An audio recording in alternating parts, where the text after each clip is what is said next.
മാറ്റത്തിന്റെ പുതിയ മുഖം Sanju fashion, SBT junction, Sreekrishnapuram, Palakkad.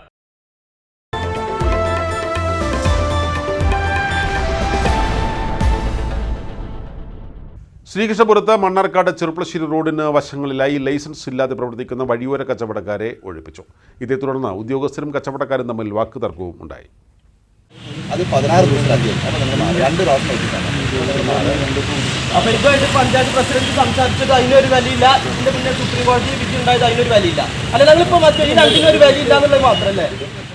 കാൽനട യാത്രക്കാർക്കും മറ്റും ബുദ്ധിമുട്ട് സൃഷ്ടിക്കുന്നുവെന്ന പരാതിയിലാണ് ശ്രീകൃഷ്ണപുരത്ത് ലൈസൻസ് ഇല്ലാതെ പ്രവർത്തിക്കുന്ന വഴിയോര കച്ചവടക്കാരെ ഒഴിപ്പിച്ചത്. അനധികൃതമായി കച്ചവടം നടത്തുന്ന വഴിയോര കച്ചവടക്കാരെ ഒഴിപ്പിക്കണമെന്ന് വ്യാപാരികളും ആവശ്യപ്പെട്ടിരുന്നു. പഞ്ചായത്ത് ഇവർക്ക് നേരത്തെ നോട്ടീസ് നൽകിയിരുന്നതാണ്. ഈ സമയപരിധി കഴിഞ്ഞിട്ടും ഒഴിഞ്ഞുമാറാൻ തയ്യാറാകാത്ത കച്ചവടക്കാരെ ഒഴിപ്പിക്കുന്നതിനായാണ് പഞ്ചായത്ത് അധികൃതർ സ്ഥലത്തെത്തിയത്. Panchayat secretary Jayaprakash, UD clerk Vivek, OA Jayakrishnan എന്നിവരുടെ നേതൃത്വത്തിലാണ് ഒഴിപ്പിക്കൽ നടപടികൾ ആരംഭിച്ചത്.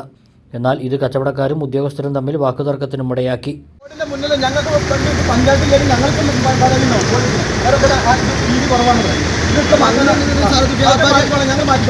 വ്യാപാരികൾ ഫുള്ള് സ്ഥാപനത്തിന് മുന്നിൽ വെച്ചിട്ടല്ല ഇത് മേടിക്കുന്നത്, സാധനങ്ങൾ മേടിക്കുന്നത്.